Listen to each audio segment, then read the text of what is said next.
G.I. Joe, the Real American Headcast, is the code name for Aaron's daring, highly trained headcast. Its purpose? To podcast about G.I. Joe, Fighting Cobra, a ruthless terrorist organization determined to rule the world.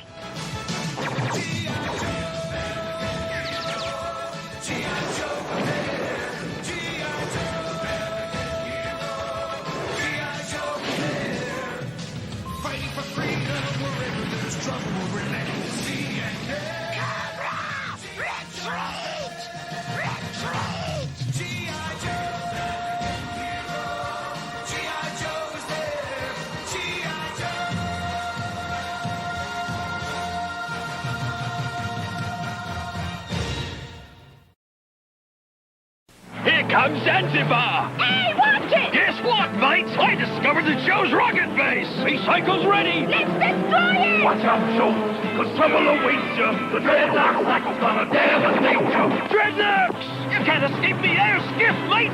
Oh, why didn't dirty a nice uniform? Cobra! You go! G.I. Joe! Will G.I. Joe ever capture the vicious Dreadnoughts? Find out in Marvel Comics!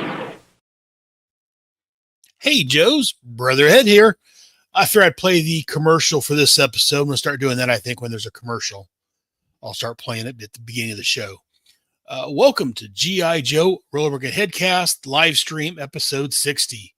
Before I bring in my fellow Joes, I do want to say that this episode is sponsored by both Big Danny Cool and Sean Adams over on Patreon, patreon.com/headcastnetwork. Thank you both, Big Danny Cool and Sean Adams, for your sponsorship. Appreciate you both. And now to bring in my fellow Joes. First up, we'll start geographically. That's the right word. Geographically, the closest one to me. Buddy of mine, Kevin Reitzel, a.k.a. Raider Nerd. What is going on? Look at that right there. Got G.I. Joe number 60 right in my hand, right there. Your sounds Yeah. in afterwards, but anyways, yes, I appreciate you playing that commercial. I didn't remember that, so that was very cool. Yeah, got mine here. There you go. But I usually play them at the end of the episodes, but I tell you, I got it in here loaded up. I might as well play at the beginning also, just to give people a sneak peek. Also, in tradition of or tribute to Chuckles being in this issue, I'm wearing my Chuckles issued shirt. Very nice. By the t-shirt or the shirt company called Anime Ape, and this is the actual this is the shirt that Chuckles has on his actual original action figure. This is the design of his shirt. So if you look here, I'm rocking the Chuckles Hawaiian shirt. And speaking of dressing up, let's bring on our other guest for the day, our other guest host for the day. Not guest host, but other host, Brad. I guess it's Brad Santa Abraham. Hang on. Now let me take a wild guess here. You're Brett, right? Yeah. I thought so. Gotta turn that up. Yeah, it's a little lower than I thought it was. Hey, Brad, glad you could join us, man. Check out the big brain on Brad. You beat me to it. So much of that quote was thrown at me so many times in the Because 90s. of the Although it was true. So no, I can't really. The big brain on really- Brad. There it is. Yeah. There it is. Yeah. Like I haven't You know why heard they that a call it? million times before. And already. Yeah, it's good to be here. Yes, I did go up with the nickname Brad Santa this year because as we record this, we're only a few days away from Christmas, and I am hoping, as I'm sure everybody else listening and you two guys, is that you get some G.I. Joe stuff under the tree this year. Right. Yes, Brad The only G.I. Joe thing I'm ever gonna get is if I buy it myself. So yeah, this is coming out in January or February, but watching it live, this is being recorded the Sunday before Christmas. So for those watching it live, Merry Christmas to you and a very Happy New Year next week. So, and if you're listening to the podcast later on, well, I hope you had a Merry Christmas. Also, before we get started further with the show, I do want to mention that we did have a loss in the Joe community this last month. November the 27th, the beautiful and lovely Morgan Lofting, aka the Baroness, passed away. That was sad news to hear. That is sad news. By the way, your sound is going in and out. At least it is for me. What about you, Brad? Yeah, it's a little off. I think you need to. But yeah, rest Check in that. peace, Morgan Lofton. She was a sweet lady. I met her once, and she was very kind. I met her at a convention. I think I was dressed as Chuckles actually, because it was a convention down. It was Nerd Expo down in Anaheim, if I remember correctly, a few years ago. And we Very had nice. our GI Joe finest costume group there, and I was dressed as Chuckles, and I got her to sign a figure. So I got a picture of the very sweet lady. Rest in peace, Morgan. Very sweet lady. Hang on a second.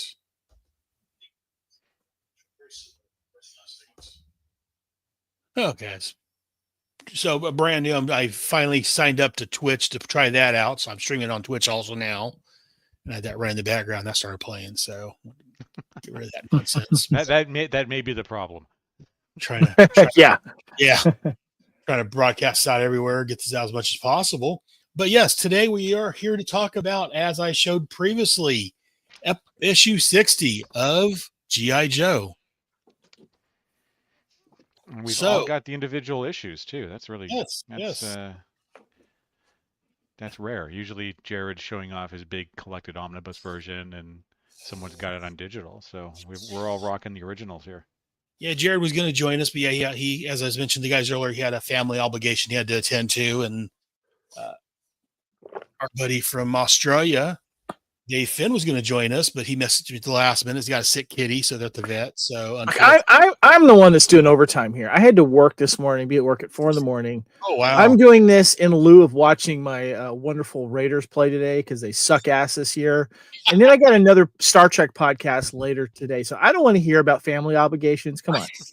I appreciate you missing your beloved Raiders to be here today, Kevin. There's nothing stopping Jared from ducking out to the car to get something, and then just Exactly. Come on, Jared. You suck. driving around southern Alabama, being pursued and just broadcasting his thoughts on G.I. Joe. Yeah. Who's her? Talk about issue 60 of G.I. Joe.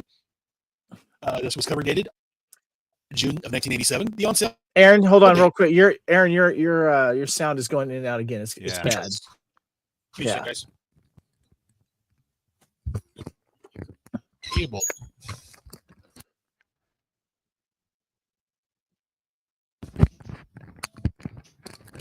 That's tapped in. And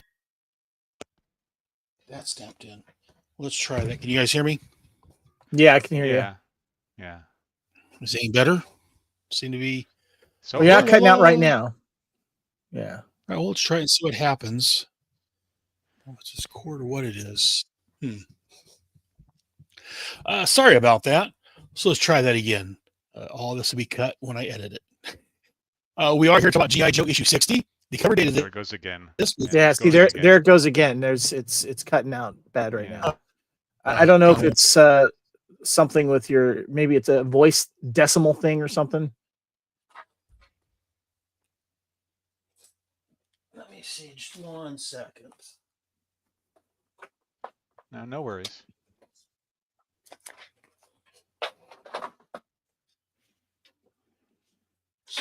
Sorry for those watching on YouTube, but give me 1 second.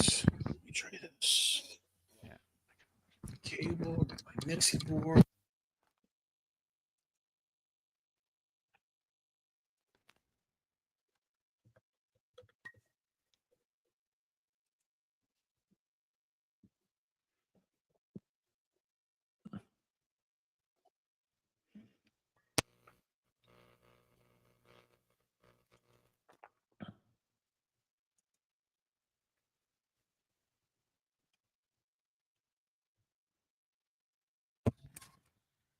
Hello.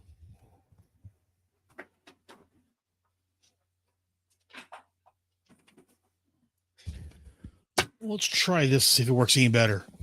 Can you guys hear me? Yeah, do me talk a little loud first. Talk a little loud. Hello. Testing 1, 2, 3. My mic sounds nice. So far, so good. All right, well, let's try it out and see. Third time's a charm. We are here today to talk about G.I. Joe issue 60, for better or worse. The cover date of this there goes June, again. Your Yeah. It Yeah, keeps your popping sound out. is cutting out. Do you have some other sound or something that's interfering with it, like your TikTok or whatever it is that you have, or Twitch? No, close that. Let me close out these other windows. Yeah, there it is. It's Hey. Okay, let's try this. I closed up my other windows. Let me close out that. Okay, I've got everything else closed out except for my notepad. So let's try that. And is this working? Testing, testing. 1, 2, 3. Testing, testing. Yeah, so far, but I mean, it's what it seems like once you get going, okay, then but it starts yeah, popping out. So let's see. once I start Take talking, it 4. doesn't like me. Take 4. And we'll get through this one of these days. We are here to talk about issue 60 of G.I. Joe. The cover date, June of 1987. To buy this on sale was March the 10th. It's doing it again, man. Is it cutting out bad, or is it just going a little light? It's like a No. staticky too. It's Yeah. there's something, I don't know what it is when you start going. Is there something you're doing as you're start talking? Is it No. you hitting a button or something? Try the. You said you're doing Nice. the Twitch. You're doing the Twitch stream. Why don't you stop or pause the Twitch stream and see if that's Well, I doing closed it? out that window. Yeah. Is it still? Yeah, if you're broadcasting doing now? another stream, just cut out and just do the YouTube one. Yeah. Oof. Don't have any other streams going on right now until you Yeah. figure that part out. Okay. Yeah. Well, I've got just the two going to YouTube like I normally do. We'll see if that works any better. My mic sounds nice. Well, someone either left or maybe there was someone on Twitch watching, but lost one viewer. Oh well. Okay, can you guys hear me? It's coming through. Yeah, I Try can it hear you. again. So far, yeah. One more time. One more time. Take 5. Take 5. We are here today to talk about issue 60 of G.I. Joe.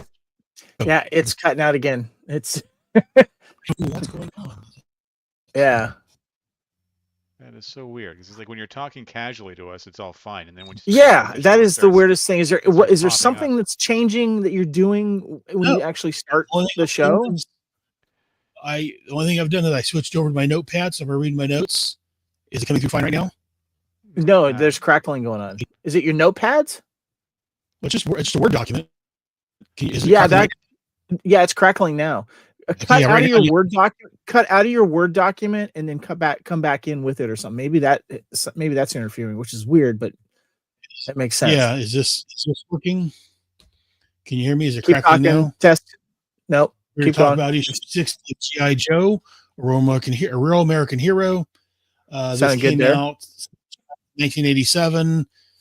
Cover date was June, and it's working fine now. I don't know Yeah, it's why working fine. Word. It's working fine now. I don't know why. I guess it Word doesn't would be like your doing Word that. document.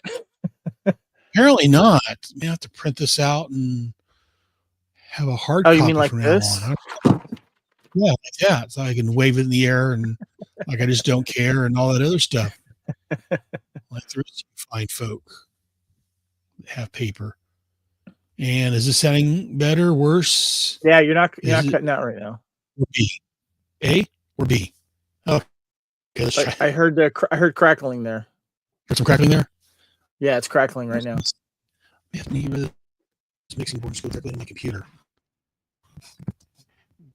Did you want to like exit and then get back in? Maybe that'll do it. Or Yeah, let me try coming. turn it off Yeah, and turn it back on again. Yeah, Okay.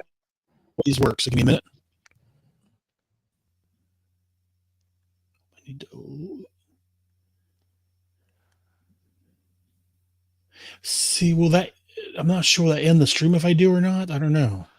It Let me see. Let's probably see. would, but Might want to maybe start the stream over or something. Maybe yeah. there's Let me try gremlins. and see what There's happens. gremlins. It could be gremlins. This is the holiday season after all. We do It's know. either terrorist or gremlins. It's one of those two. 80s Christmas. Welcome to 80s I know, right? Christmas. It's gremlins and terrorists and Gary Busey fighting Mel Gibson on Danny Glover's front lawn. Yes. I watched Or that the last one night. I like is it's not Christmas until Michael Huntsacker gets the bullet through his eggnog or something like that. I was watching Lethal Weapon last night. That Lethal Weapon is my counter programming to Die Hard Christmas viewing. Nice. There's just something about that movie. It just hums along so perfectly. You know, it pales a bit in the shadow of Die Hard, but Yeah. Lethal Weapon is. I like a Lethal fu- Weapon actually more than Die Hard, to be honest with you. Yeah. In my movie brain world, that they take place in the same universe. Lethal Weapon happened I the could year see that. before, Yeah. and then Yeah. Die Hard happened like the following Yeah. year. But we That's never true. we never got that Lethal Weapon Die Hard crossover, which we could have, because they were both We Joel could Silver have. productions. We You could have could had have. Riggs and Yeah. Murtaugh butting heads with just the thought of Mel Gibson and Bruce Willis in their prime butting heads against each other, and Danny Glover saying, Oh "I'm too yeah. old. I'm too old for Yeah. this." Yeah. Okay, Yeah. I'm back. We're talking about issue 60 still. You And sound great it Yeah, you're came out, sounding good now. so Go ahead and far. start over if you want. Let's see how it came out goes. June, All right. cover date March, blah, blah, blah stuff. Okay. Yeah, go ahead and start over and see what happens. And sorry for anyone that's not watching this at home, but let's try this one more time. We are here today to talk about issue 60 of G.I. Joe, A Real American Hero. The cover date, June of 1987. The on sale date, March the 10th, 1987. The cover price was $1. The title of this was called Cross Purposes. The writer, Larry Hama. The penciler, Todd McFarlane. What? Oh, inker, Andy Muszynski. Letterer, Joseph Rosen. Colorist, Bob Sharon. The cover was done by Mike Zeck and Joseph Rubenstein. And the editor of this was Bob Harris. So for the cover of this, we have Hawk with a shotgun, I'm going to say, facing off in the water against the new character, Zanzibar, with a sled, who's firing a handheld missile as he's zooming up out of the water at Hawk. So let's get some thoughts on this. Kevin, do you have thoughts on this cover? I do. First of all, look at my eyes real quick, guys. Yep. Are you watching? Right? Ready? Did you see that? Did you see my roll my eyes? Did you see that? They rolled Something so rolled. much, it rolled. Zanzibar the pirate? Really? Okay. First of all, I just want to mention, and maybe you guys remember this too, when this issue came out. Whenever there was like prices for back issues, you would always see this one cost a little bit more. Why? Because Mr. Todd McFarlane had his hands on it. That's why. Before he had someone's home run balls. Let's put it that way. And so yeah, I always remember like this one being more, but it's got an iconic cover. You got to give it that. But it does bug me that it's false advertising on the cover. Now, obviously, sometimes when we get, we've talked about this when it comes to the cover, sometimes we're getting a scene that's in the comic that's similar, right? Which it is. Or we get just some abstract cover like good old 43 over here, it just has, the Grim Reaper with the M60 shooting a gun. But what I don't like about this particularly is that in the book, Hawk, this is supposed to be Hawk. This is Hawk the action figure, right? But in the book, you get dressed up Hawk, like dressed to the nines Hawk. What do you call that in military when you're dressed up in your nice uniform? Military guy here is jealous. Yeah, so I mean, okay, but then you got Zanzibar and his little hovercraft, which I think he borrowed from Serpentor, shooting a rocket, and it is a cool cover. The coloring I think is nice on it as well, but it's a little false advertising because it's not this is the Hawk I either wish was in the comic fighting on the beach of Miami, but I think it would have been cool too if you had like dress up Hawk. Having to deal with that. I think that would have been cool as well. Yeah. And then that gun too was very 80s, that kind of, what do you call it? The Spaz 12 shotgun or whatever it is. It had that weird little, like, fold out stock and stuff. I just always kind of annoyed me though, that it always cost a little bit more in back issues just because Todd McFarlane penciled it. And Brad Santa. Thoughts on this cover? Well, I think it actually quite capably demonstrates where G.I. Joe was circa 1987. On the one hand, it's Hawk in his combat camis, standing in the raging ocean with a shotgun. And on the other hand, you've got Zanzibar the pirate. We'll insert the obligatory "Arr, matey" here Arr. on some sort of hover sled firing a handheld rocket at Hawk. So this is kind of where the line was at the time. You had some grounded militarism, and you had just completely, off the charts other stuff, which we'll get into when we get deeper into this issue. Um, it's a nice looking cover. Kevin did say it's iconic. I'm really struck, and I feel like I have to fill in for Jared here a bit on the color of it. Not so much the illustration, but the coloring, because you've got a lot of stuff happening in here. You got this really great sort of pinkish reddish sky and this small tropical island in the background, and you've got a real range of color just in the waves that are kind of cresting behind Hawk. And you've got some nice color separations with Zanzibar and his goofy hover thing. I think it's one of those covers that stands out for me because of its use of color more than what's actually on it. It is an iconic cover, I agree, and it is sort of a famous cover, and this is sort of let's say a notorious issue for GI Joe for reasons we will probably get into. But in the end, it's Hawk with a riot shotgun in the ocean being fired on by one of the pirates of the Caribbean. So your mileage will vary on that, and we'll probably get into that too. But at this point, I was still picking up GI Joe on a regular basis, so they could have posted a cover of Larry Hama pointing at you and laughing as he wipes his sweaty brow with your money. So I'd still buy it anyway. And yeah, like you guys have both said, yeah, it's a very iconic cover. I thought maybe it's just me, but yeah, it is an iconic cover. Maybe because of the commercial, maybe I don't know. I like the Larry Hama cover idea. That was kind of cool. The next time you run into Larry Hama at a convention, and if he's still doing sketches at that point, tell him you're going to pay him an exorbitant amount of money to draw that cover. Yeah, but no, yeah, it's nice use of colors, like the orange in the background. That you see the island back there. Yeah, I love this figure of Hawk. Yeah, I wish he would have used that shotgun in the actual issue, but yeah, I'm not quite sure what that hook on there's for. I don't know if you guys know what that hook on the shotgun's for. What I'm trying to figure out, we need to have the discussion though. Why is it that we have two different Hawks completely dressed differently, kind of in a different scenario doing this, where Zanzibar is all the same? I mean, did they just get the memo of, look, hey, dude, or excuse me, Todd, can you please draw Hawk fighting Zanzibar? But this is what he's going to look like in the comic. But no, you're going to do the toy version, I guess. I need to know why that happens. I mean, normally you would get Hawk. Normally you would get the similar situation them fighting on the beach, but it's like two completely different Hawks. I just don't get it. It's always bugged the F out of me. Well, I think what it was is, again, Mike Zeck drew this. So I think Mike was just told that Hawk is fighting Zanzibar. Here's what Zanzibar looks like. He knows what Hawks looks like. He's got the toy probably, but I don't want to blame Zeck. Can I blame Todd? You can, but I don't. But I think it was probably more of if I blame anybody, I'd probably blame Bob Harris. How about Jim Shooter, the editor? Can we actually this was Bob at the time. Bob Harris was editing at this time. Okay, all right. So I'm gonna shift the blame to Bob because Bob. I don't think. I don't want to blame Mike because I don't think he was probably told what Hawk was going to look like.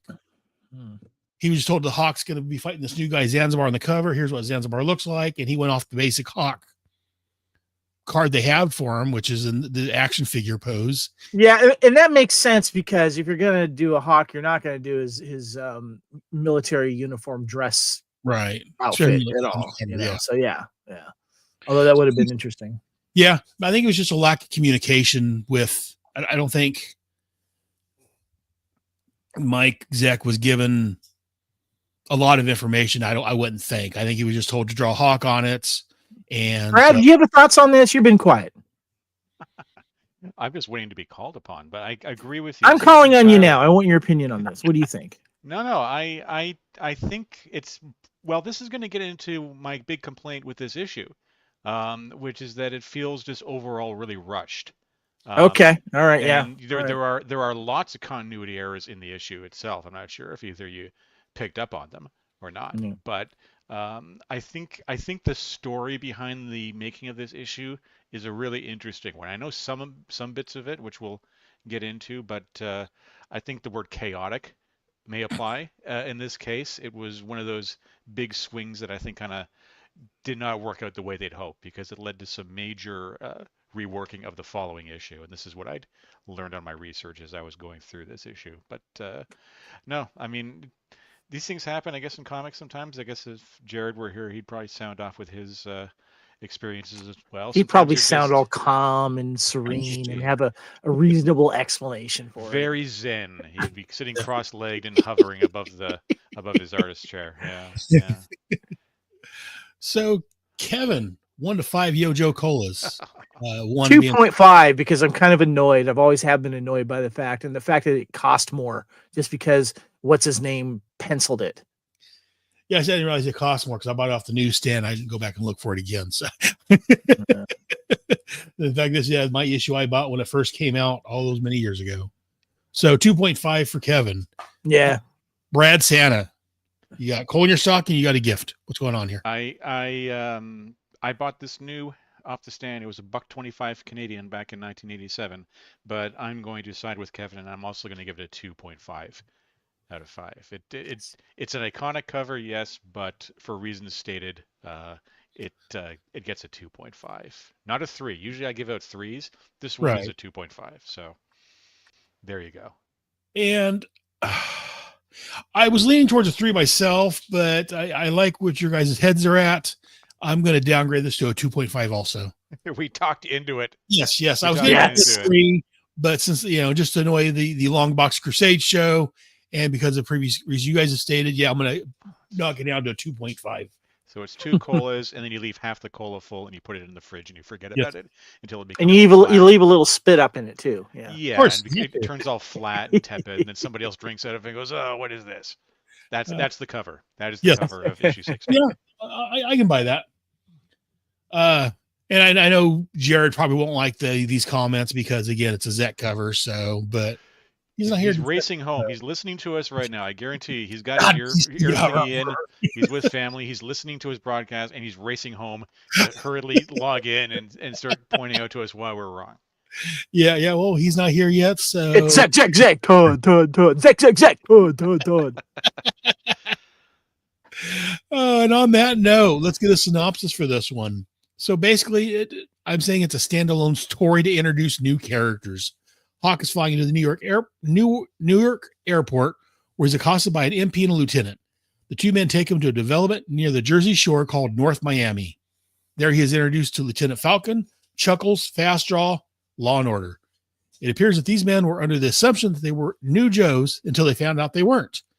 They were guarding an extra missile the government lost. Meanwhile, in the Jersey marshes, Buzzer and Zorana meet Monkey Wrench and Zanzibar, who are stealing gas from Zartan. Hold on a second. Junkyard, knock it off. He's scratching himself and hitting my table here. Meanwhile, in the Jersey marshes, Buzzer and Zorana meet Monkey Wrench and Zanzibar, who is stealing gas from Zartan, who they plan to sell it back to later. As the Dreadnoks are beating on the two newbies, Zanzibar tells Zorana about the missile site. Back at the missile site, we find out that the missile has been set to go to the center of Cobra Island. The two teams converge on the missile, both wanting to destroy it, not realizing they have the same goal. Buzzer heads off to the Cobra Consulate to inform Cobra of the missile's intention. As Joe and Dreadnoks fight, the missile blasts off until a Cobra gunship arrives to blow it out of the sky and takes off with the Dreadnoks. Hawk offers the new guys actual membership in the Joes as Chuckle visits the Pentagon to force the two men in charge of the missile to resign. And that is issue 60. And let's get some thoughts on the actual issue. Let's go ahead and start with Brad Santa. What you got in your bag? Again, is it you got some coal? Cracking my knuckles here. Yes. I think I'm going to get into it. I got some things to say. We know this. You got a lot of coal. Okay, so this one obviously is a bit of a letdown for me. And this may not seem blasphemous to Kevin. It probably sounds somewhat righteous to him. And it really comes down to the artwork. I am just not a fan of Todd McFarlane's artwork in this. And I say this as someone who is actually a distant cousin of Todd McFarlane. he was born in Calgary, Alberta, which is a couple hours or so northwest of Lethbridge, Alberta, where my grandmother's family, the McFarlanes, settled in the late 1800s. He goes by Mick Farlane. My family is Mac Farlane. I think I've touched on this before, but I had always pondered the connection. And when I had opportunity to meet Todd McFarlane at Book Expo in New York many years ago, I raised the theory. I said, hey, I'm a McFarlane on my grandmother's side from Lethbridge. And he theorized, he said, I think there was maybe some bad blood in the family.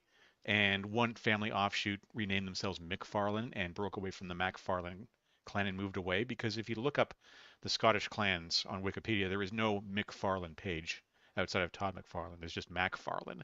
And it identifies variant spellings, which include the Mick. Anyway, he was quite genial and friendly. He, at the end, he called me Cuz, so who knows? Long story short, he's Todd McFarlane and I'm not, so we're going to move on here. Um, I'm not going to come out and say his artwork is bad. It's just very particular. And there are lots of comics where I enjoy the story, but the art just doesn't work for me. And you know that feeling when you're reading a story, you're like, ugh, I just can't get over this art. And this is a problem that's going to plague G.I. Joe in the coming years of the Real American Hero, where a lot of the art, I have to say, is quite bad, bordering on atrocious. I'm thinking of one issue in particular where I can't believe that they went with this look on things. But he is a talent, and he has done a lot in this industry. Some of you may agree with, some of you may not, but I think his work for comic artist rights and his toy company are being one of the few affordable toy options out there has certainly raised the bar. Um, but for me, I think he's a big mismatch with this story, and you just need to look at the proportions of the characters for one. Fast Draw looks like a chubby dwarf. Falcon looks like Flint version 2, which he kind of is. Law and Order don't really register. But Chuckles, if you look at Chuckles, he looks like the Kingpin with like a hair transplant because he's a He has the giant. fattest neck ever. His neck is thicker than his dang head. He looks God, bigger his than neck, Gung Ho. his neck looked like Sammy Sosa and Robert and McGuire in the early 2000s, man. I mean, come on. And he's supposedly counterintelligence. Who are you going to send out to do your counterintelligence? It's not going to be the guy who has to turn sideways to get in through a doorway. It's just a little too exaggerated, which might work in a superhero book where everything's exaggerated, but in GI Joe, which mostly tried to embrace somewhat of a realism, it just kind of threw me off. And I mentioned before that there are just some major errors in the artwork as well. Hawk's hat disappears and reappears throughout the fight. Um, the two generals at the beginning look very different from their appearance at the end. The old General MacArthur guy looks like he's de-aged uh, between the first page and the last page. And we could probably chalk that up to whatever weird deadlines they must have had with this book. I'm sensing McFarlane probably took a long time to draw, and they were really up against the wire. And what I was able to learn was, while this is the only G.I. Joe comic that Todd McFarlane illustrated, it's the only one that was published. He did draw the next issue, which is 61, but apparently the art was rejected by Marvel, and Marshall Rogers was brought in at the 11th hour to draw it. So Really? I don't know what happened there. And apparently, I haven't seen it, but that original issue 61 of McFarlane's was reprinted in a G.I. Joe special released in 1995. Apparently, it's really hard to get your hands on, so I've never read it. I don't know how good or bad it was, but I'm sensing there was some behind the scenes shenanigans or chicanery to kind of give us the issue that we wound up with. So that's just the art. Story-wise, I think it just feels a little inessential, and it's kind of boilerplate storytelling for the comic at this time, which again becomes a problem as we get into this next 50 or so issues. I don't think anything really of consequence happens here that impacts a future storyline, save for introducing some new toys. I mean characters. I mean toys. Who don't really have a big impact outside of this issue. This is a problem with G.I. Joe in this era where a bunch of new characters are introduced almost as the contractual obligation, where we have to introduce these characters because Hasbro's paying a fee and supporting the book to kind of to keep everybody fed. So you got to introduce these characters. So you have these almost these character dump issues where a whole bunch of characters are introduced. They get their play in the comic book. The contractual obligation is met. The little the little boxes checked off, and then we move on. And we never see these guys again except in background and in filler. I can't recall Fast Draw showing up anywhere else in the comic. Maybe in one of those special ones where they have all the characters showing up. But the thing is, given the previous issue, which is 59, and the next issue, 61, which is a huge issue with some huge moments in it, issue 60 again is one of those ones you can probably skip, kind of like issue 44 with the introduction of Dr. Mindbender and another batch of Joes like Airtight, who showed up once and then disappeared. And the thing is, the overall storyline in the mainline book really begins cooking with issue 58 and 59, and the next issue, 61, kicks off one of my favorite G.I. Joe arcs ever. So I can kind of appreciate this one as a one-off that might have worked, frankly, better as a special missions one, but it's a little too big, sci-fi, spectacular to kind of fit within the mandate of what special missions was supposed to be, which is a little more grounded. But I have other thoughts. I'll save them for later because I'm curious to hear your guys' thoughts on this. Kevin, do you have thoughts on this issue? Brad said a lot of stuff what I was thinking there. Well done there, Brad. Sorry. Yeah, this it seems like the cover's more famous than the story. The story just it was always not memorable for me. I just remember Chuckles was in it and he had a big head and a big neck. And you know, I don't know. It just seemed that it was kind of like all over the place, and it didn't seem to have any ramifications for what happened later. And then you got Chuckles, looking like the kingpin at the end, asking for ordering the resignation of these two old guys. And I'm kind of trying to figure out like what's that about? What does that lead up to? It's interesting too because on page 21. He just had his ass handed to him because he got, jumped by a bunch of dreadnoughts, right? And they go, says, I want you all to know that as far as I'm concerned, all of you now are the G.I. Joe team for real, especially the dog, Ha, good deal. And then Chuckles goes, but there's just this itty bitty little matter that has to be cleared up. I find it interesting, like he's pushing his hand over and there's like a yellowy type of thing, kind of something you would see when like that person's going to change into Zartan, which I thought was kind of a weird choice for art on that. And then he breaks in the door at the Pentagon and then orders the resignation. So do those guys, do they actually resign? I don't remember what happens with that or not, but I don't know. It's just, it does feel rushed and weird. And, so when I was going over this again, and by the way, I do want to talk about a couple of the ads in this one. I do want to go over that later, but I kind of hit, there's a part of it that kind of hit me in the feels that I never really noticed before. It was on page 9 and page 14. Page 9, you get a picture of the Pentagon. And on page 14, you see the New York skyline with the Twin Towers. And both, of course, that were victims to the 9/11 attacks. I thought that was kind of interesting there. But yeah, I think Brad said it more eloquently than I did. I was just never a fan of this issue. And, and I'm a fan of Chuckles, but not of Chuckles in this issue, to be perfectly honest with you. So that I'm just going to leave it at that. All right. I have thoughts. Some things you guys already mentioned. I want to mention it again just because in my notes. First note I have on here, Todd McFarlane arts. I like a lot of Todd McFarlane's. I like him on Spider-Man, The Amazing Spider-Man. This was before all that. I was looking up real quick because how new is Todd in the art world? And he's been working for DC on Infinity Inc.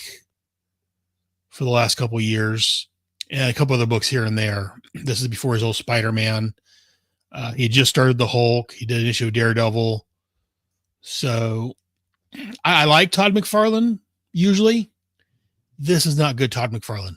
Yeah, I don't know if it's rushed or he's trying something new, but yeah, it's not what the art is very much, I don't know if it's rushed or he was trying something different for G.I. I don't know, but as I said in my synopsis, it sounds like, and you guys have said, it's kind of like a standalone or a throwaway issue. They introduce a handful of new characters you guys mentioned, and Chuckles gets lots of play, especially in the Dreamway or one of the other series. I know when the Dark Horse or somewhere, I know some of the other companies use them a lot more than Marvel did. I don't remember Zanzibar showing up again. Fast Draw, he disappears into the background. I was trying to remember who the hell Fast Draw was. Yeah, the missiles. I don't. It's just I kind of get a feeling at this time of the stage of the G.I. Joe comics that as fans, we were fans of the G.I. Joes up that were introduced up to like the issue 30. Like those are our G.I. Joes. Then when they started introducing some other G.I. Joes, unless they really made a good episode or TV episode or comic issue about them specifically, I felt like a lot of them were just forgettable, or they just started getting a little more, I don't know. Well, Just- so Monkey Wrench came in the last batch of toys, and the rest of these was the new batch. So he kind of held off on Monkey Wrench till now. But yeah, this batch of toys was getting near then where I stopped buying the G.I. Joe figure. So yeah, you're right. Yeah, my next note on here, which I've already kind of mentioned, the art doesn't seem like G.I. Joe to me. My next note on here is, again, as I've commented, and much to Brad's chagrin, yeah, I like Raptor. I like the Battlesuit Cobra Command. I like the Trouble Bubble. I like a lot of the silly things. Zanzibar wasn't a win with me. I like a lot of the silly stuff. I love me some Raptor, but yeah, Zanzibar, the Pirates of the Caribbean or Pirates of Penzance or whatever. Yeah, it just doesn't do it for me. I don't know what it is. It's just Zanzibar was a bridge too far. yes, yeah. Rhyming like Roadblock over here. They should have called them Bridge Too Far. Not Zanzibar. Do we have to choose between those two? Zanzibar and Raptor? Oh. I like Raptor much better. But anyways, and yeah, as you guys have both said, yeah, the story seems, I couldn't quite put my finger on it. Rushed, messy. I'm not quite sure what was going on there. I don't know about the behind the scenes. But yeah, the story, it's besides the art being subpar, in my opinion. So just to clarify here. So there's a missile that the Joes own, basically. A very funky looking missile, right? Well, so the Joes don't own it. It's a government missile. It's a government missile, but it's fired by. It's not fired by the Joes. It's fired by those two government guys. Those two, Benjamin Buttons and the other guy. To destroy a Cobra thing, right? Yeah, they've got it set. They're looking into it. These four guys was brought in and told they're on the G.I. Joe team, even though they're not really on the G.I. Joe team. And they're told to watch this missile, which ties on my next note. To me, that missile reminds me for some reason of the BET from G.I. Joe the movie. I don't know what it is, but oh right, yeah. But I'm sure one pylon missile could have done the thing. It looked pretty weird. It looked like a play set that should have happened. Maybe, I don't know. Hit it inside a building, and yeah, these two yahoos in the Pentagon was going to try to destroy Cobra Island. I don't think without anyone's blessing. They were rogue agents, and why did Joe stop them?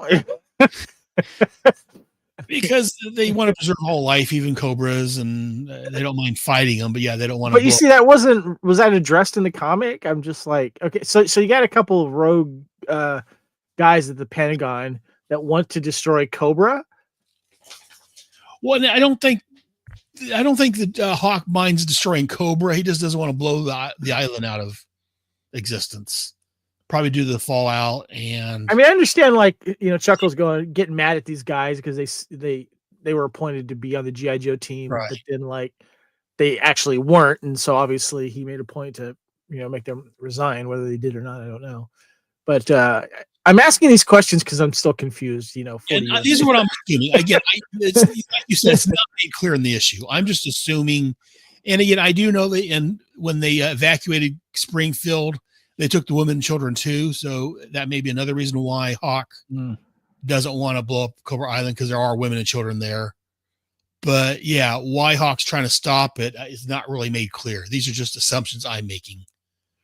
But yeah, again, part of the rushed, incoherent storytelling. And again, I don't like using those words with Larry, but because normally we love what Larry's doing. But yeah, here it just, for some reason, yeah, there's a lot of questions, a lot of, I got to assume what's going on because he has not made quite clear. Yeah, we left these two generals are told to or this general and this other guy is told to resign. We don't know whatever happens with there.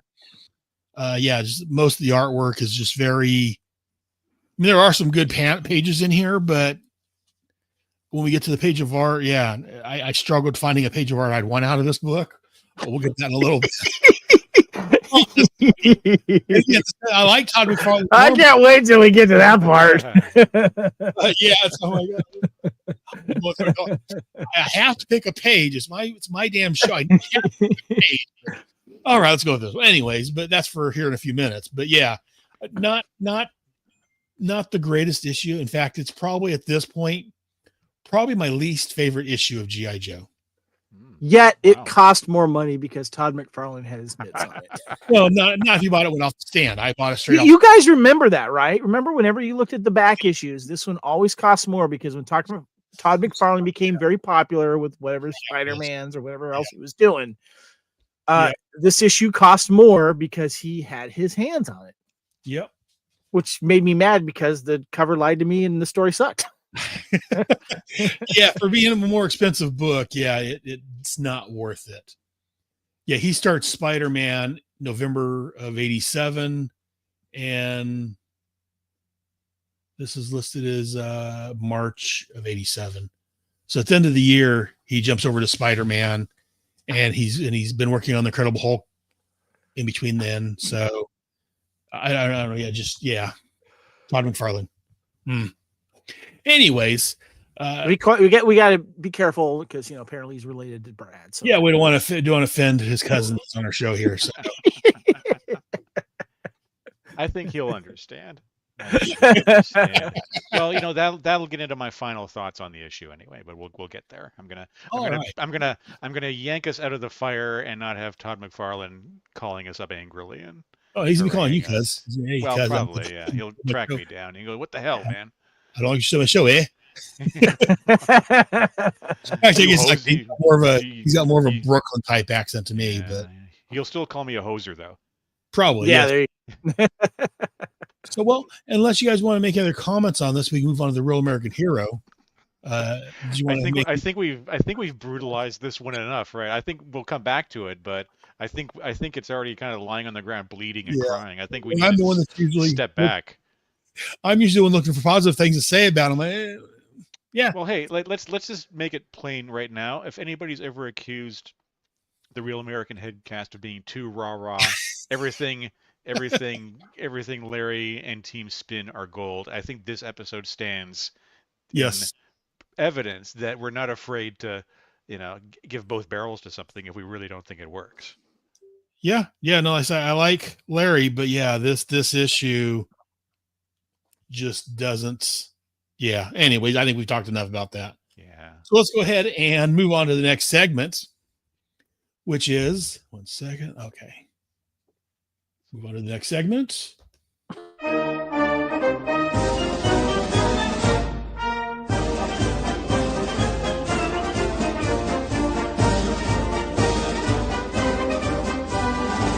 The Real American Hero.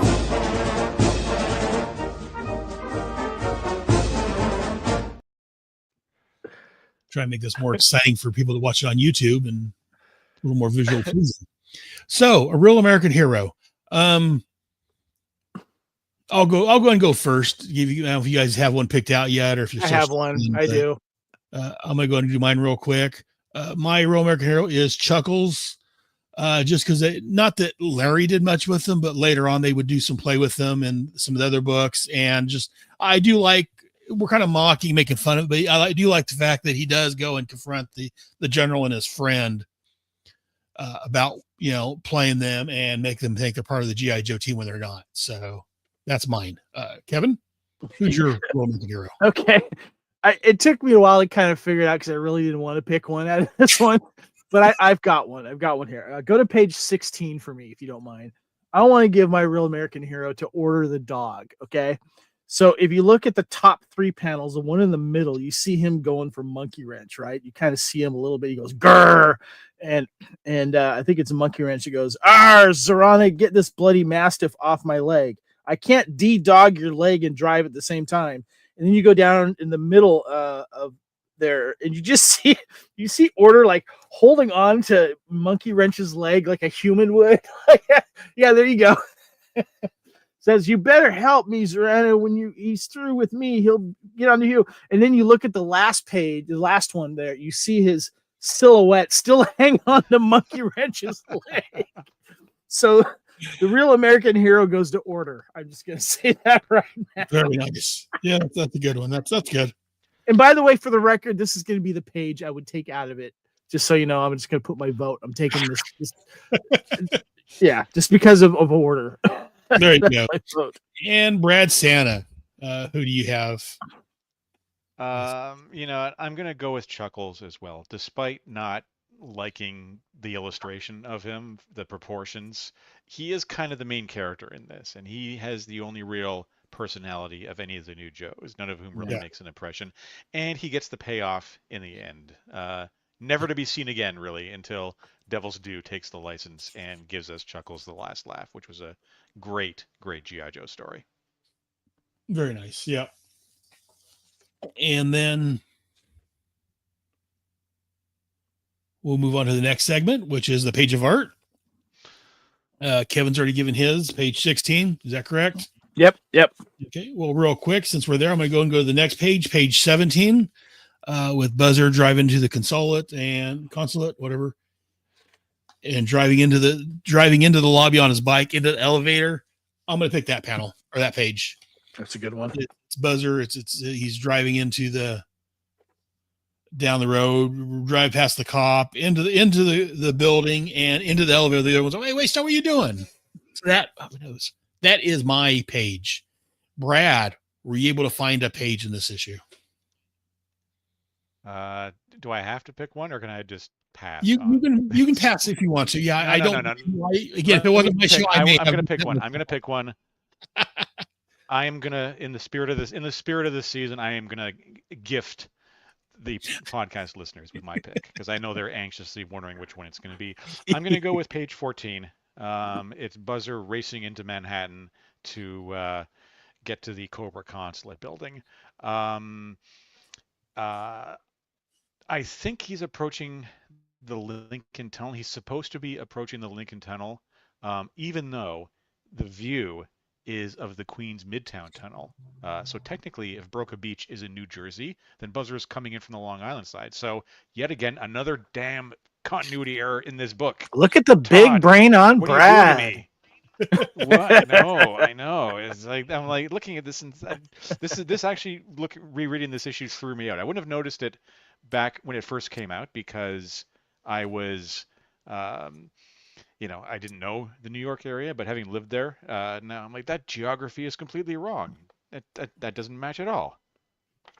See, not having never lived there, never been there, didn't know. So very nice. Thanks for pulling that out there, Brad. Well, now you know. Now I know, and knowing is half the battle. So let's quickly move on from all that nonsense because let's move on to Postbox the Pit. Again, these aren't everybody. This is just the ones I wanted to pull out from Facebook. I don't do much because there's no letters in this one. No, there's no letter column. Yeah. So Postbox the Pit, just a few names this month over on Facebook, facebook.com/groups/GI Joe. We have Roger Taft, former co-host on the show, Pat Sampson. He's always making comments and leaving links to his stuff on the page. Esteban Cifuentes, which I'm probably screwing up. He's posting 3D printing plans that you can buy to do your own 3D prints of Joe characters and stuff. Someone that's here with us today, Kevin Reitzel. What? Links and does his cosplay on there. So I appreciate you, Kevin, for all your everything you post on the page. But when it comes to anything G.I. Joe that's not finest, it's the first place I go to. I appreciate it. And Joe Jackson, he recently posted a picture of young Sergeant Slaughter before he was Sergeant Slaughter. So I thought that was interesting. Again, I don't do much on Instagram or Twitter or anything else. So the other thing I'm going to mention is Patreon, patreon.com/headcastnetwork. Over there, we've got Gene Hendricks, Mean Gene, the podcasting machine, Bill Bear, And then our big two sponsors, Big Danny Cool and Sean Adams. Again, if you want to join them, go over to patreon.com/headcastnetwork and join the fun. And the final section for here, before we take a break, is the Soldier of the Month. This month here, again, I honored Big Danny Cool here a couple months ago. This time on our other Patreon Patreon big subscriber, Sean Adams. Thank you very much for your patronage, John, and appreciate everything you do for the show. And he's left some comments, so I appreciate that. And yes, Kevin.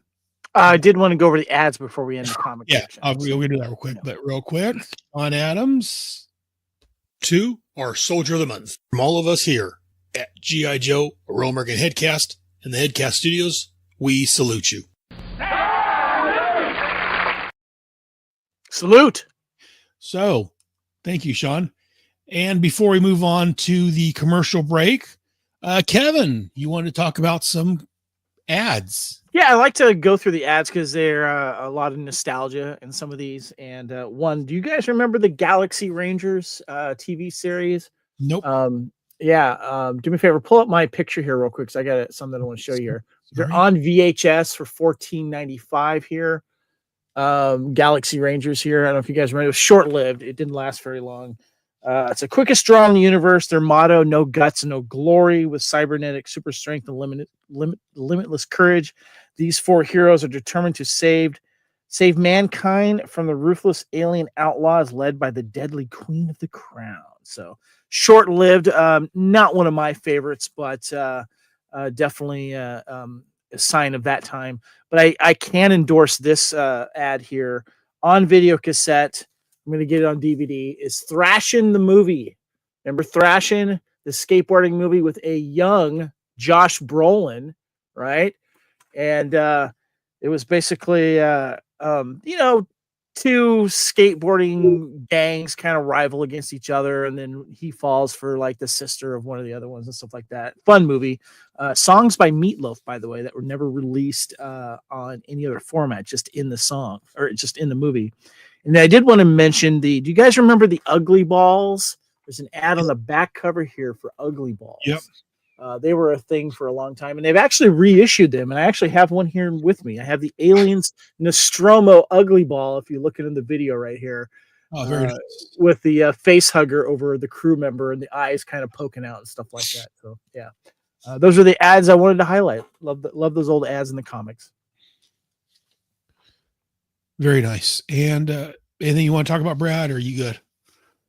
About any of the ads over here? Oh, I'm good. I was going to point out the Thrashin' one as well. That one kind of leapt out at me, but yeah, I figured Kevin mentioned that one. Yeah, there was the this cool one. kids with their own vehicle movies. It was Thrashin' for the skateboard, and it was Rad if you had the BMX one as well. And we actually did Rad. Came out in '86. Around the same time I think Thrashin' came out in '87, but we did a couch potato theater celebrating that movie. It was a lot of fun. We did it earlier this year. It's on the network. The younger set listening to this may not realize how big a deal both skateboarding and BMX was in like the mid to late 1980s. Oh, it really just 80s. It blew up.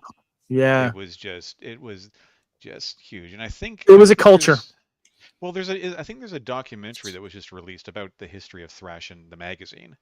That was, yeah. So if you troll through your streaming services, you might find it. But it was a real cultural moment, both in the mode of transport and the culture that developed around it, right around to even the hairstyles. A lot of Gen X kids wore that sort of shaved at the back, long at the front, River Phoenix and Indiana Jones and the Last Crusade kind of look. It was. And some people may remember the Australian export BMX Bandits with Nicole Kidman. Yes, that came out I as was just gonna say that. If Dave were here, he would have chimed in. He would have mentioned. Yep. I don't know if you guys have heard of a movie called BMX Bandits. Dave, we have heard of it. We know it quite well here. Yeah. And the Ugly Balls. I love the Ugly Balls. There you go. Yeah.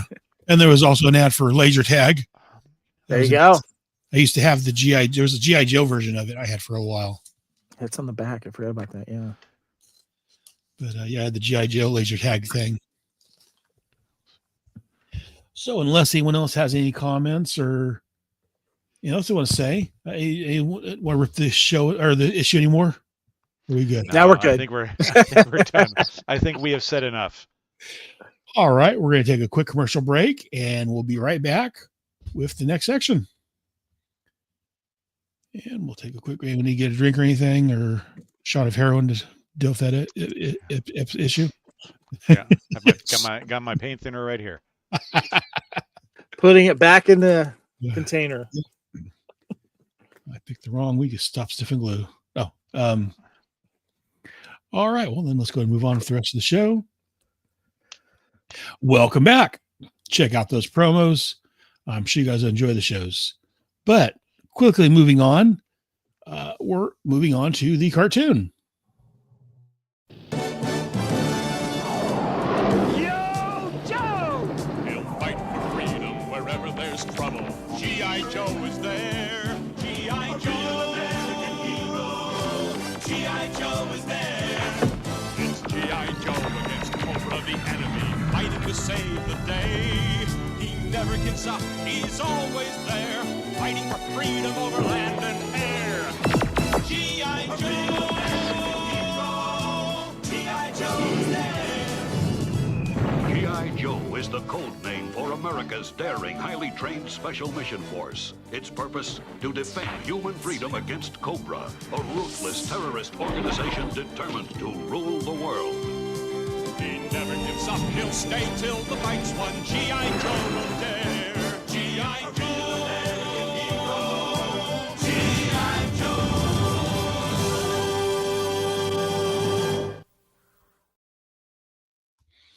And this is The Traitor, Part 2, directed by John Gibbs and Terry Lennon. The writer on this, Buzz Dixon, who I've talked with before in the show. First aired November the 26th, 1985. And the synopsis, which came from Wikipedia: in order to prove himself in Cobra, Dusty must battle a Cobra soldier named Lieutenant Claymore in the arena of death with man-eating piranha. G.I. Joe revamped security, launched a full-scale assault against their former comrade in Cobra to protect their armor treatment project. But when the Joes are captured by a Cobra commander to be subjects for his mind control gas, an unexpected twist events prove that not all is what it seems. That is The Traitor Part 2. Kevin, thoughts on this? Yes, I do. I got some notes here. Now it was cool as I had missed the last episode you guys did, so I didn't get to talk on Traitor Part 1. But I remember this was a big deal. This was a 2-part episode, which we always like doing that. You had to come back the next day to watch it after school or whatever. I seem to remember this might have been released on a VHS tape, so you had a full hour episode or 45-minute episode of G.I. Joe, which was nice. And it was nice too, just that, back then when you're a kid and you're watching this, you're wondering like, whoa, what's it going to be like with, Dusty now being part of Cobra? Is that really going to happen? Or, is he going to come back? Because the way they wrote it when you're a kid, you're like, how the heck is he going to get out of that? So yeah, it brought back those memories, but now it's become a trope, of how that happened and such. Hector Ramirez appearance, of course. Yep. I think he's the guy that also is in the Transformer series as well. Although they got his hair wrong once, I think in this, it's usually a darker color. Yeah, I love the fact that Dusty's name is Ronald W. Dusty Rudat, named after Ron Dudat, the Joe figure designer. I had a chance to actually meet him. And they did that with they did that with several other characters. Some people from behind the scenes got their names or likenesses done on figures and stuff like that. Duke is in a coma again. Go figure. 1987 movie. No, Duke's not dead. He's in a coma. I like seeing Dusty in the Cobra uniform. I don't know if they ever did, but that would have made a cool a figure. I just like the idea that, of course, he had to make sure he never had his Cobra mask on, so you could tell it was Dusty. But I always thought that was kind of cool. Well, I'm sure Super 7 will do one if they haven't done one yet. Yeah, your stuff. And I've said this in the past. Whoever designs Cobra lairs really needs to get a lot of. They really need to get some recognition because they have the Cobra Arena of Death, and then they have cool castle extensions. They have like the gas arena of death too, and they can do like they must have been paying attention to like old gladiator like coliseums where they can like fill everything with water and piranhas and stuff like that. One of my favorite things is just seeing what is the next Cobra castle gonna have. It's always pretty cool. Cobra Arena of Death, rocket nunchuckers with piranhas. Yeah, there you go. I thought that was kind of cool. I always get excited seeing the whales. In my opinion, still the best Joe vehicle because it's affordable and it's a little play set and it just looks freaking cool. Go on water and on land. In my opinion, the best G.I. Joe vehicle of all time. The new armor treatment for the Cobra uniforms I thought was a cool concept. Blowtorch to the rescue. I love that. The incendiary rockets that were on the end of the weapons that they fired remind me of those rockets that we had as a kid that were red and kind of clear, and then they were like air water propulsion and they shot straight up. Do you guys remember those? Yep. Or was that just in the States? I don't see Brad nodding his head there. He's just kind of like, I don't know if he's listening to me. We'll see. Okay. He's got his music playing and he's like, do you remember those rockets at all? Did they have those I do. up? Yeah, okay. they did. Yeah. Yeah. Okay. Sometimes you have to be careful because you shot them too far, you never get them back. You get them back, but there was usually some irate neighbor stomping up the street, holding it and going, "Did you launch this?" And you go, "No." Yeah. Oh no, the G.I. Joe Mirage bike crashed and broke. Oh no. If you've been listening long enough, I hate that goddamn toy because it kept falling apart. Fucking stupid Mirage. Whatever. Give me the Ram. Ram was much better. Claymore spying on Dusty. Interesting. I was looking back on some trivia and I found that when it comes to Claymore, apparently there was a G.I. Joe club figure that was made of him. Trying to remember here if it says that. It says the Lieutenant Claymore would receive 2 action figures from the G.I. Joe Collectors Club. So I thought that was interesting. I did not know that. What do you think Cobra Commander was eating? He had was it a bowl of soup? Was it Cobra porridge? Did you guys notice that scene? And he puts on his hooded cloak, I just wondering what he was eating there. I thought that I like the scene, of course, when Dusty ends up gassing the Cobras instead. He finds out he's a triple agent. I love that we also get a Joe Green Shirt appearance by several Joe Green Shirts. Cobra Commander has a purple cape. Yep. I was very curious about that. I'm wondering when we would see that again. But I just thought that was weird. Never noticed that he would wear that again. I don't know if it really fit, but anyway. I think he first wore it in one of either the first or the second miniseries. Yeah, I think so. Yeah, went away. It's been in the laundry since then. I don't know if you guys remember that. Were you guys ever fans of Get Smart? Yeah. Okay. Yeah. So after the series ended, there was like a couple of movies they did. The original characters returned. The unstable armor treatment dissolves the Cobra uniforms. Reminds me of the Get Smart nude bomb movie. Do you guys remember that at all? That's a deep cut. I forgot that you mentioned it, actually. Yeah, and I'm just going to end off saying, of course, Dusty and Duke organized the whole thing. That was the plot we were missing from the very beginning. But of course, Duke gets knocked out. But apparently there's some continuity issue. He's shown battling some Cobras later when he's supposed to be home in a coma. So yeah. So anyway, that's my thoughts on the Traitor Part 2, which on IMDb has a high rating for both of those. And I do remember it was a big deal. And is still a fan favorite from what I remember. And Brad Santa. You just love saying that, don't you? I do. It brings me no end of joy to say that. Okay. Well, okay. First of all, I just want to say I echo Kevin's opinion that the Whale is and remains the single greatest G.I. Joe vehicle ever. For all the reasons stated, it is the Millennium Falcon playset of the G.I. Joe world. It's exactly vehicle. Well said. It's got I think they really perfected the concept of what a GI Joe vehicle could be with the whale. I think it and for weird reasons, I'm sure the APC are my two favorite Joe vehicles: the whale for play value and the APC for APC floats. they both float, yeah. And the APC for Yeah. practicality. When a friend invited you over and said, "Hey, bring your GI Joes," you could just pack them into the APC and bring the APC with you. It had the little handle at the back that you could carry it down the street, looking like a not at all uncool nerd carrying your toys down the street to play with your friends. Anyway, I digress. I like this episode a lot, and in one of those rare cases, more than I liked issue 60 or the issue that we talked about. Usually it's the reverse. I love the comic, the episode's okay. I think it does very well what the cartoon has always done really well when it's on like Donkey Kong, in that it was very good at giving supporting characters some playtime, which was really smart and I would argue necessary when you're essentially trying to sell toys. I appreciate that they went with the two-parter on Dusty, of all people, and the reveal at the end that it was all a big plot by G.I. Joe to get Cobra, to infiltrate Cobra by making Dusty seem like he was taking a heel turn was fun, if a little predictable, because it does kind of neuter the whole first part of the show of him going rogue over healthcare for his mom. We never really picked up on that, how that resolved itself. Did your bills get paid or anything? I wonder if the Joes paid the bills on the downside for her to say, Uncle Sam's going to write you a check just to cover this so we can send your son into very dangerous undercover territory.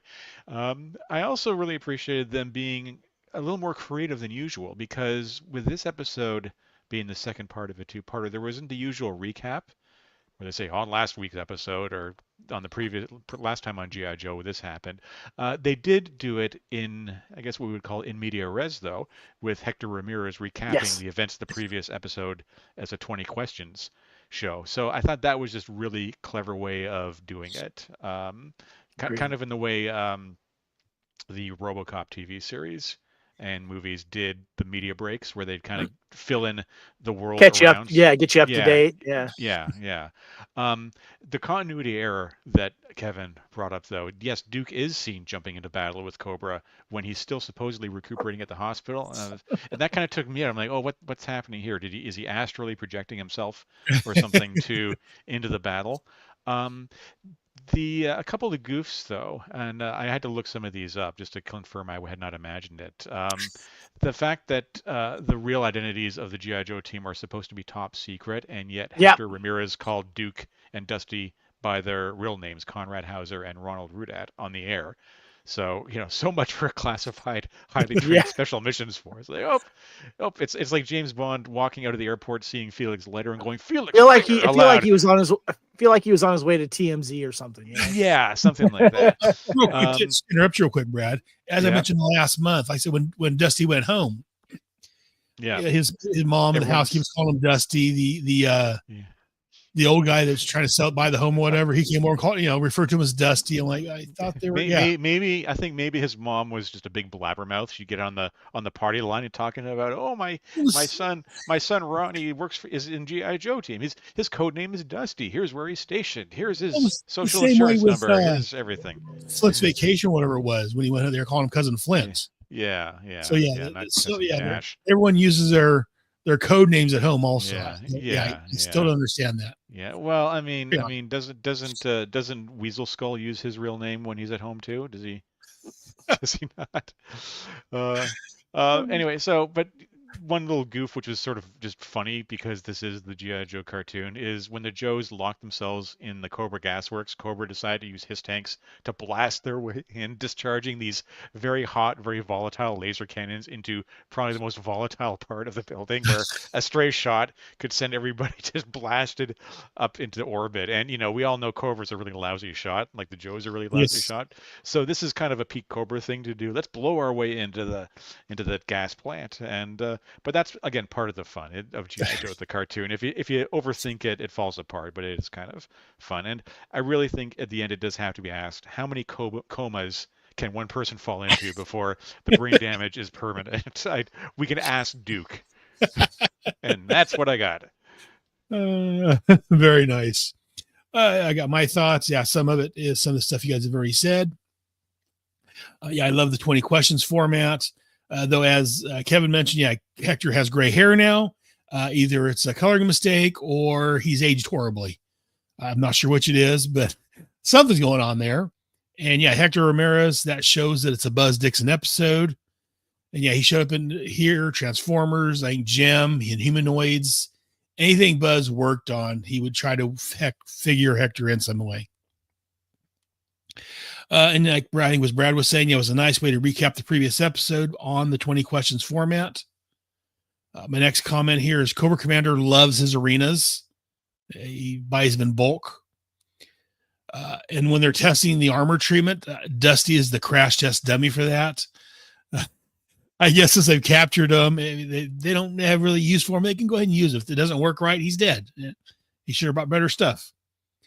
Pyro saves the day. I mean, Blowtorch saves the day when he starts letting it go on him. Hi, Cobra Commander. Advance! What are you doing? Advance! Retreat!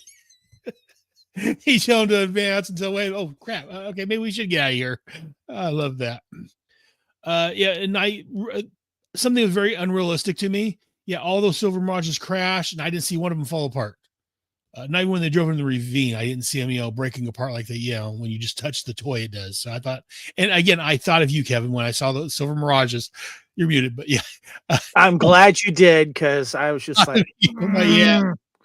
But they didn't break apart. Oh yeah, Kevin's gonna love that they used the Silver Mirage instead of a good motorcycle. And near the end, what Dusty wasn't really a traitor. I'm surprised. Though I guess I think it was Charles in our last episode was saying that he hadn't seen it for years. Oh, I chased Kevin away.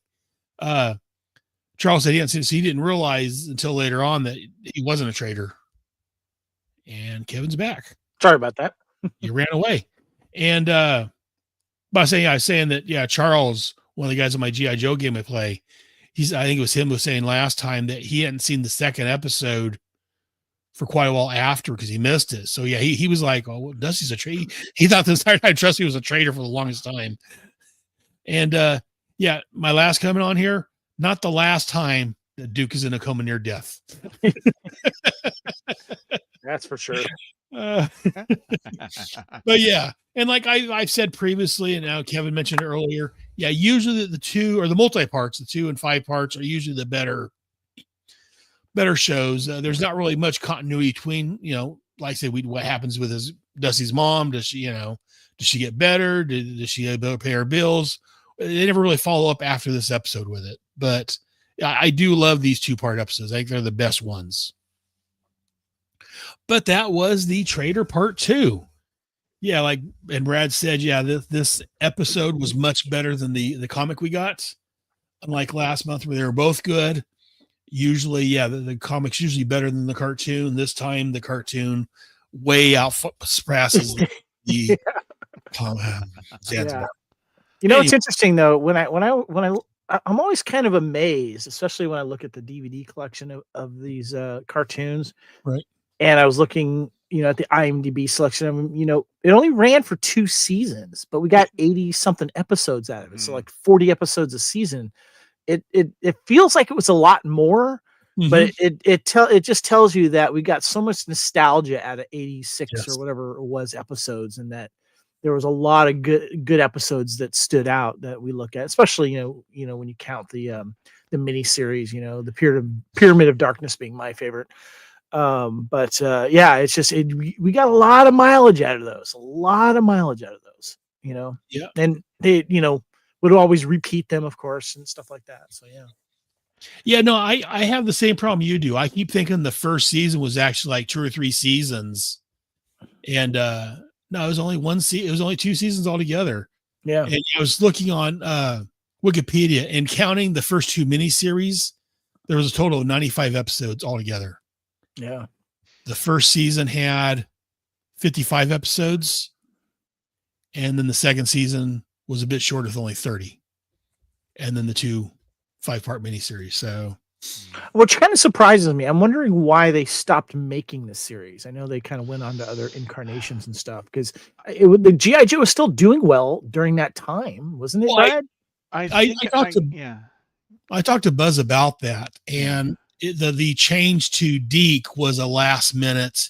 They thought they were coming back with a 3rd season after the movie, and production costs and overhead and everything, they decided to go with the lower price Deke, and so that's why You're like, oh, we got to draw Yeah. Duke again. Oh, jeez. Yeah. And there is you absolutely cannot tell the difference at all between Deke and Sunbow, can you? They're just of the same high quality, you know.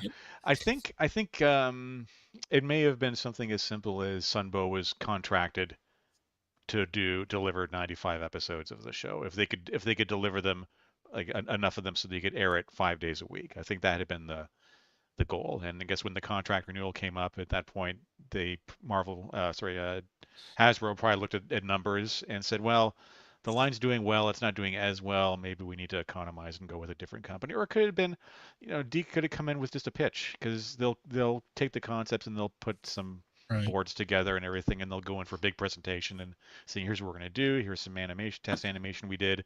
Here's the stories we want to do and everything. And it may just come down to a matter of both cost or just deciding to shake things up and get a different company involved to do some different stories, because that'll happen sometimes too. A new creative team will take over. So I don't know. I think there's probably a really interesting behind the scenes documentary in the works somewhere about the making of the G.I. Joe comic, or I would love to see one just about the animation in the 80s. This sort of Yeah. once the regulations came off and you could start making very thinly veiled cartoons that are commercials that are masquerading as episodic television. I think there's some really interesting behind the scenes stuff and just how they all kind of came together that is yet to be told. Well, like I said before, I watched G.I. Joe the movie, and then for that, when it became Deke, the only one I saw was that first 3 or 5 part, I think it was a 5-part miniseries, the Operation, whatever it is, where they introduced the Python Patrol and all that. I saw that, and then I never did see any more cartoons. The next year I moved out of my mom's house, and so I think probably I either wasn't airing my area or I just missed it because of moving out and living life and working. I never saw the Deke ones. I didn't even know they existed until an episode that we did of I think Bravo Team, where we're ranking the different G.I. Joe cartoons and movies and things like that. And you were mentioning all these shows. I'm like, I've never even heard of these. Valor and the Venom and stuff like that. I had never. A lot of that's later on. It's like direct to DVD or with figures and stuff. But well, for me, I think because I lived in North Carolina in 85 to 86, and the television viewing options there were a lot more robust than they were back up in Canada. In Canada, television back then was very, very protective of the homegrown stuff. So a lot of show, like the G.I. Joe and the Transformers and Thundercats and those, they aired on, for us in the Toronto area, it was a station out of Buffalo, New York, called WUTV, Buffalo 29, which is now Fox 29. But they were the ones, they were kind of that funky, if you remember, like the heyday of cable television of the 70s and 80s, where it was the local channel, the local news, the weatherman doubled as either the horror host or like the astronaut host of Sunday morning blocks of cartoons that were old Olive Oil, like Popeye, Olive Oil, Betty Boop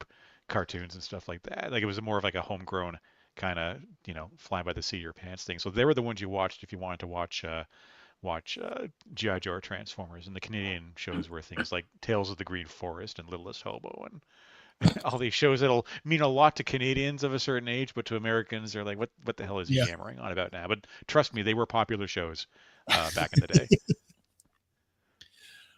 But I said I saw that, and then I still haven't watched the Deke series.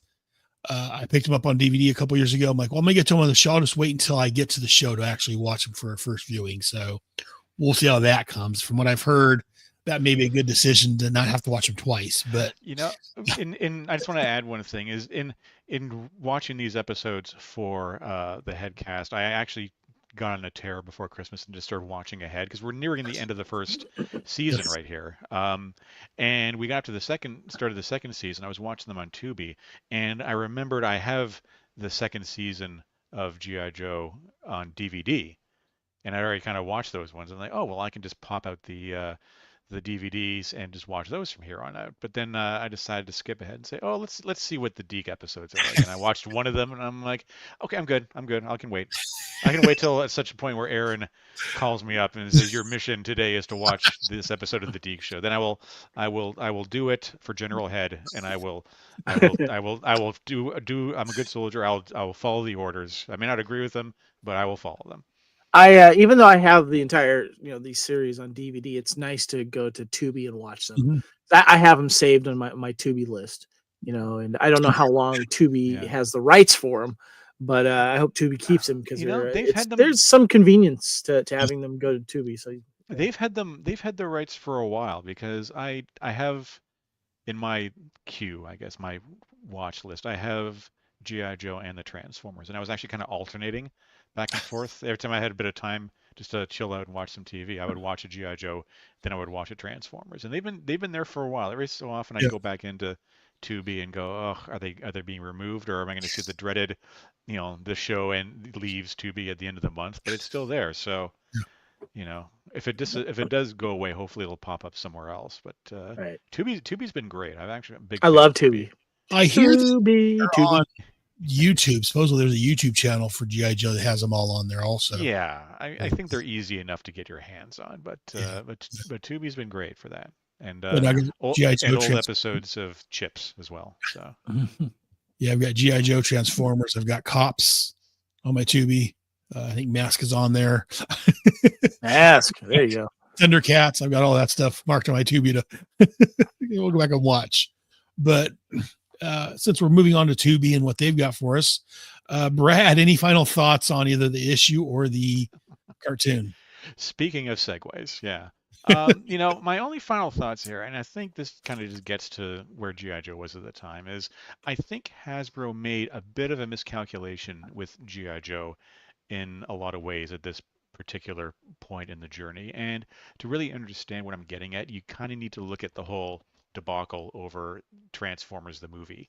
1986, the movie comes out, and what do? But they famously kill off all the classic old characters, including Optimus Prime, and they replace them with a bunch of new boring ones. And I know that Hasbro didn't realize that these older characters were quite beloved, especially Optimus Prime, that their audience had spent years growing up watching these characters on TV and in comics and really came to love and identify with certain characters. Like I guarantee you there was at least one kid whose favorite character was Ironhide, and there he is blown to bits in the first 5 minutes of the movie. And Hasbro was thinking like any corporation would, which is the toy sales lead everything. We need to keep the line fresh and new, so we need to phase out the old and bring in the new, which is why you get Sci-Fi in to replace Flash, and Footloose to replace Grunt, and Frostbite to replace Snow Job, and so on. But I think we the fans had spent years with these other characters, and I don't really think there's many fans who would say prefer Frostbite to Snow Job or Footloose to Grunt and Law and Order over Mutton Junkyard. So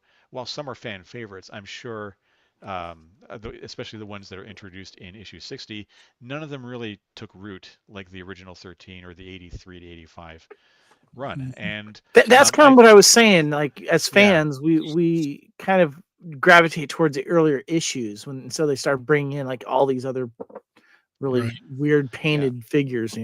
Well, and I think obviously it's our age too. We all kind of came in at the beginning, and I know there's people who came in at the Deke run or came in 87, 88, 89 who have just a huge love for those characters. With the classified series of toys, I think Hasbro kind of recognizes that they're legacy characters for what they are, which is line leaders, and that's why it will probably take a long while before they finish revamping and releasing the original 13, because I think they know that once they do, a lot of us old fart fans like myself are going to bail because we're not really interested in a classified version of Ice Cream Soldier or Green Trousers Firefly or Mohawk Or Zartan. Zanzibar.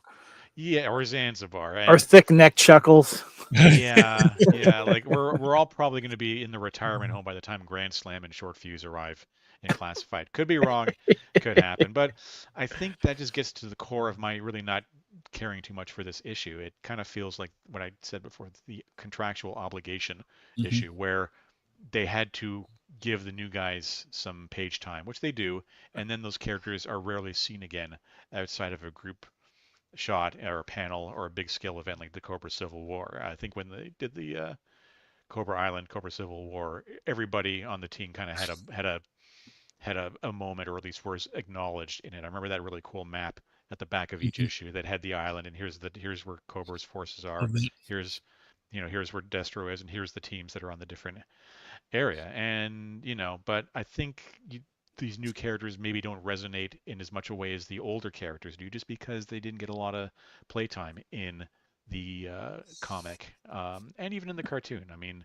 that's just I think part of the battle. They can't all be winners, and I think it was Donald Rumsfeld who said that you go into battle with the army you have versus the one you want. And in creative works, and in my line of work, even, there's lots of cases where you have a deadline and no time to really meet it, but you have your orders and you got to suck up and get it done. So this issue doesn't really work for me, but I do have a great deal of respect for everybody who worked on it.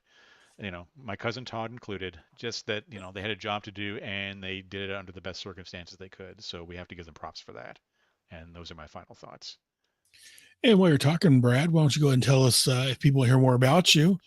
Well, Again, right now I know we've got nothing podcast wise, but by the time this is released, this is coming out in February. the Celluloid Heroes podcast is launching in January. So by the time you hear this, it's already been out there. And if you haven't listened to it, why haven't you listened to it? Because it's me talking about movies, which is a rarity in a day and age when there's just the dearth of aging Gen Xers talking about the movies of their youth. But mine is kind of an overview of the last 50 or so years of films, American films, international films. It's sort of a kind of a Gen X take on the movies and how the movies influence Gen X culture and vice versa. So yes, I'll be talking about Star Wars and E.T. and Back to the Future, but I'm also going to be talking about stuff like Singles and Fight Club and the Grand Budapest Hotel and Inside Llewyn Davis, and for the next 5 years or so, it's probably going to take me to go through all of these. So hopefully I'll last that long, and hopefully the audience will be there. So please check it out, and you can follow the Celluloid Heroes Pod on Instagram. I decided rather than having all of the social media, I'm going to focus on just one, because that I can kind of pop in, show notes and posters and little clips and things like that, which Instagram's a little more friendly to do than the other ones. So I will see you there. Very nice. And Kevin Reitzel, aka Sally Wax Sally. Sarah Wax Sally. What was that? Sarah Wax Sally from a couple episodes ago, the Pirates. That's right. Hot. That was from the Bravo team is what it was. Yeah. That's funny. All right. Anyways, Kevin, where can people go to find you, my friend? You can find me on the Fandom Podcast Network. We have a little bit of everything there. We have a Star Trek podcast called Union Federation. We have a Star Wars podcast called What a Piece of Junk. We have a Highlander podcast called Blood of Kings. We have a Doctor Who podcast called Type 40. And we also have our flagship show called Culture Clash that we deal with all the latest news of pop culture for nerds. And right now we're covering, doing live shows covering the new Star Wars Skeleton Crew TV series, which we're really enjoying. We also have our own movie podcast as well called Couch Potato Theater, and we're doing a lot of fun with that. Recently, we did been covering Cameron films because he's released several on 4K, and we did True Lies, Terminator. We have Abyss coming up, and we also just recorded Aliens. Including the new 4+ hour documentary about aliens called Aliens Expanded that was released by Creator VC. It was fan funded. I helped fund it as well. So I got my name in the credits, which was kind of cool. Nice. But they interview everyone that's still alive that was in front of the camera and behind the camera for Aliens. So make sure you check that out. We also just recorded Johnny Dangerously, celebrating its 40th anniversary. That was a lot of fun. And then we also have a podcast called Time Warp, where we look back at an entire year, talking about the movies and all the pop culture between them. And we're just wrapping up 1984. And next month, in January of 2025, we're talking about the year of 1990. So we're really excited about that. And we're also going to be doing a special series of couch potato theaters talking about the canon films of the 80s, the action films of the 80s. And we're going to be talking about about 5 or 6 of them that were very popular, including, of course, the American Ninja films, a couple of Chuck Norris films, Cobra, several others as well, Masters of the Universe. So check it out, Fandom Podcast Network. You can find me, Kevin, on Facebook under Kevin Reitzel, or on all of the social medias at Spartan_Phoenix. And we also just jumped onto Blue Sky as well. I'm at Spartan Phoenix there, and Fan Pod Network for the Fandom Podcast Network on Blue Sky. Great. So I need another social media to ignore. I'll probably sign up for that at some point, and then I'll ignore it like everything else. But anyways, yes, I do have my website, headcast.headspeaks.com. Headspeaks.com is my main website, where it's got a link to both the Headcast and also my own private website, which I just have my general ramblings and insanity on. I am on the social medias. I am at Facebook. It's facebook.com/groups/GI Joe. Again, I'm on X, Instagram, everything else under Headcast Network, and a couple of them under GI Joe Headcast. Again, I don't do very much on them. I need to work on that kind of stuff. You can call and leave a message. If you like what we're doing here, call and leave a message at 1-559-500-3182. I can play that on the air. Again, the phone number is 559-500-3182. Leave a message. Like I mentioned earlier, if you like what we're doing, head over to patreon.com/headcastnetwork. You throw a few bucks in the tin. And what am I missing here? You can send me an email to gijoe@headspeaks.com. Again, gijoe@headspeaks.com. And if you're listening to the podcast and you want to see some of the pictures we've put up or the images, and I'm working on trying to get better on that, you can always join us. Again, we're normally here the 4th Sunday of the month, talking about G.I. Joe. I need to try to fit another day in to record for the Bravo team, because again, especially here in a month or two, Bravo or Special Missions is going to fit in nicely with an issue of G.I. Joe that Brad had mentioned earlier. So again, I love that storyline. That's for next month to start. But I guess that'll do it for this month. Unless I'm forgetting anything, which I probably am. Make sure you hit the like and subscribe buttons down below. Always forget to just, mention that. If you're watching on the YouTube, hit like and subscribe. The 3rd Friday of the month, I normally do my unboxing and review show.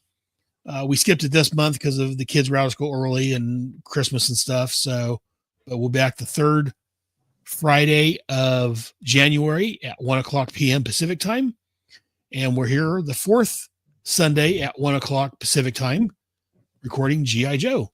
So I guess that'll do it this time. Join us next month when we have a much better issue. At least I can say that. Much better. We're back some good issues of the comic. Zanzibar. Anyways, and that's coming from me again. That's coming from me, the guy that likes Raptor.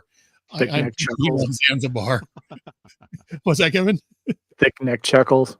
Thick neck chuckle. Yeah, it just. Anyways, until next month, remember, knowing is half the battle. Yo, Joe. Yo, Joe. Yo, Joe. And then, again, just to make things a little more interesting for people watching at home, I do have. Stay close, Tony, so you don't get lost. Hey, look at that. I can do that. Hey, Mike! Where are you? Mike! Hey, kid, take it easy. But I lost my brother and... Stay calm. Think. Where did you see him last? Go back there. If he doesn't come back, ask a policeman for help. Hey, it's Alpine and my scared brother. It's not scary being lost if you don't lose your head. Now I know. And knowing is half the battle. G.I. Joe!